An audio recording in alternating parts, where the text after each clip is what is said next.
माने जो हमारे कर्मचारी निजी हित में हस्तांतरण जाना चाहते हैं तो ना तो उनसे एप्लीकेशन ली जा रही कोई और ना ही कोई पोर्टल पे लोड किया जा रहा है, जिससे कर्मचारी हमारा बहुत जो निजी हित में जाना चाहता है बहुत परेशान स्थिति में है। और विभाग में बैठे हुए अधिकारी हमारे ने 2023 में करीब 11-12 सूत्री मांग पत्र दिया था। उस 11-12 सूत्री मांग पत्र पे आज तक कोई निर्णय नहीं लिया और कुछ अधिकारी और कर्मचारी ऐसे कार्य करते हैं जो सरकार के ऊपर चिन्ह लगते हैं। अभी हम बहुत बड़ा घोटाला को उजागर करेंगे समय आने पे।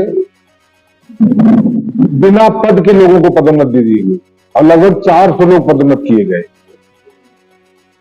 पद रिक्त नहीं थे, पदोन्नतियां होकर दी गई फर्जी तरीके से। इसकी भी जांच की जाए और उसमें जो भी दोषी है और दोषी उसमें कौन है। कार्यालय प्रमुख जनता का अध्यक्ष वीरेंद्र यादव, सुनील यादव, शिव कुमार यादव, वैभव पांडे, ये ऐसे नाम हैं जो सी सेक्शन में पद न होते हुए भी 400 चालकों के पदोन्नत 2019 से लेके 22 तक किए गए, फर्जी तरीके से किए गए। पद उपलब्ध भी नहीं थे और पदोन्नत कर दी गई।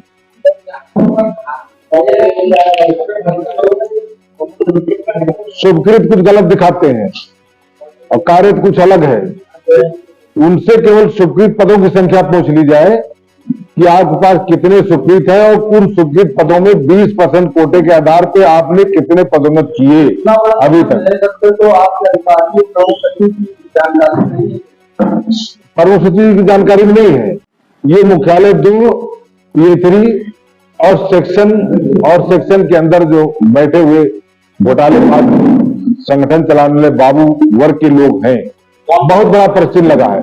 पिछली बार 2 बाबू हमारे निलंबित हुए थे, एक चौरसिया जी थे, एक दीक्षित जी, पंकज दीक्षित। लेकिन जो सबसे बड़े घोटालेबाज थे उनको बचा लिया गया क्योंकि वो अधिकारियों का एस्टेब्लिशमेंट करते हैं।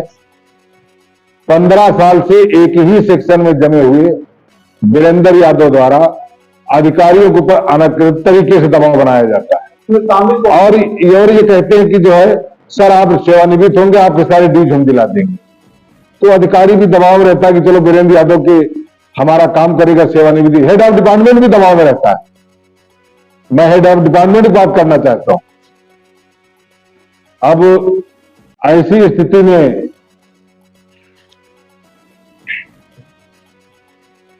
एक जय पाठक नाम का हमारे साथ, उनके साथ एक पत्रकार लगा हुआ विचार सूचक जय प्रकाश प्राय उनके पास देखा जाता है और वो भी इस घोटाले में शामिल है, बराबर हिस्सेदार है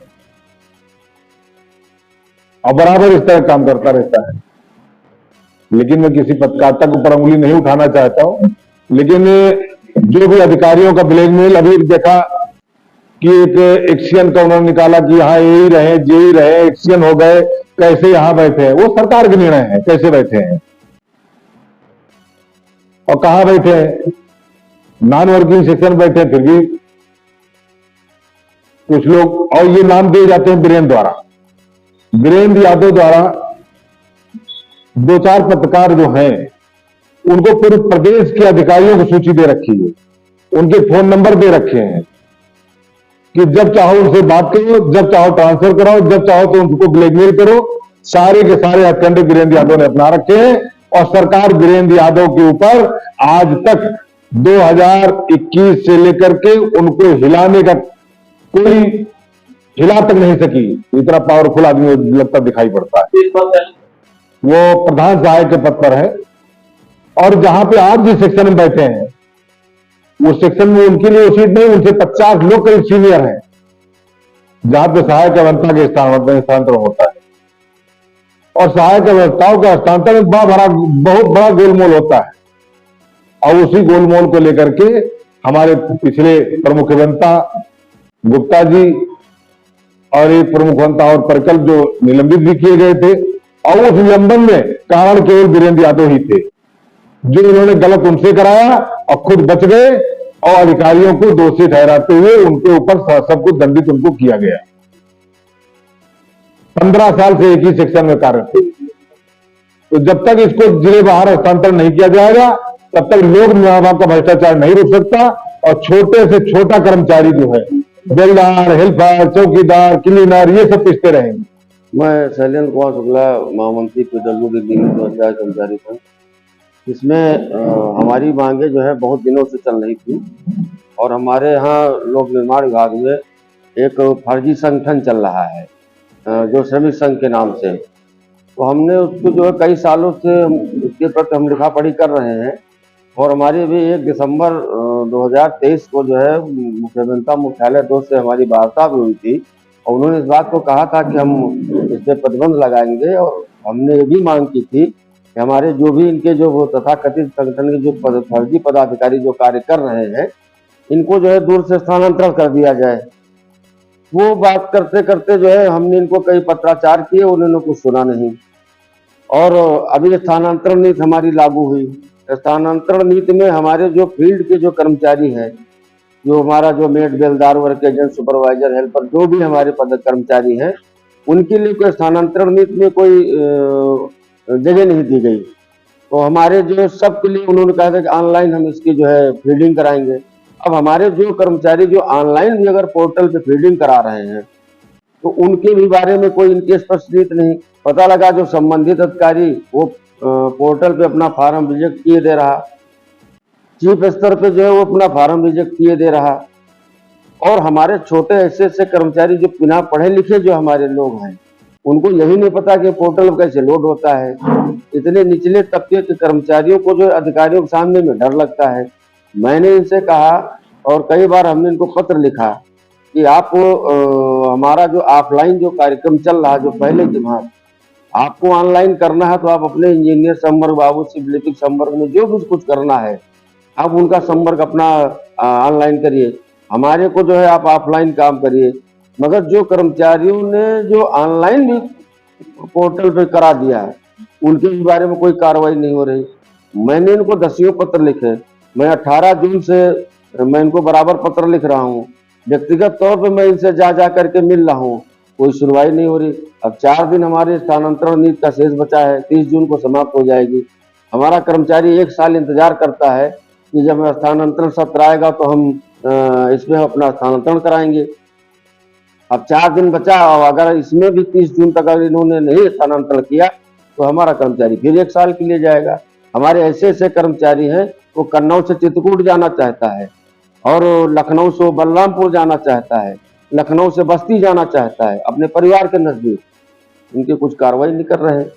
तो मैं क्षुब्ध होकर के जो है मुझे बड़ा कठोरतम निर्णय लेना पड़ा कि मतलब मुझे धरना प्रदर्शन कर। मैं नहीं चाहता हूं कि धरना प्रदर्शन हो, मैं चाहता हूं कि आपसी सद्भाव से अधिकारियों से वार्ता हो जाए और वार्ता होने की वजह मैं कर्मचारी धरना लगाना, ऐसी भीषण गर्मी में अपने कर्मचारियों को परेशान करना, ये हमारे संगठन की नीयत नहीं है।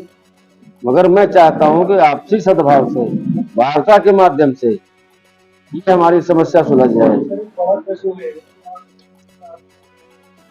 एक श्रमिक संघ के नाम से चल रहा है, इसके बहुत पहले राम भजन मौर्य थे और वो सेवानिवृत्त भी हो गए हैं और शासन ने 27 जनवरी 2003 को उस शासन ने श्रमिक संघ को प्रतिबंधित कर दिया।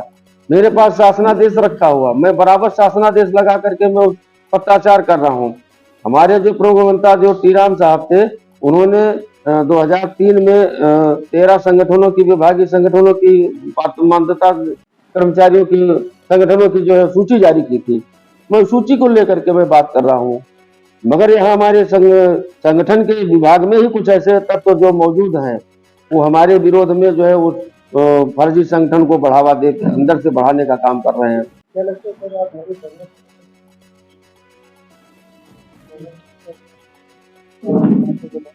नहीं, शासन स्तर पर हमारी कोई मांग नहीं, हमारी तो मांग तो प्रमुख मंत्री स्तर के है। हमारा शासन के और सरकार के खिलाफ कोई धरना प्रदर्शन नहीं।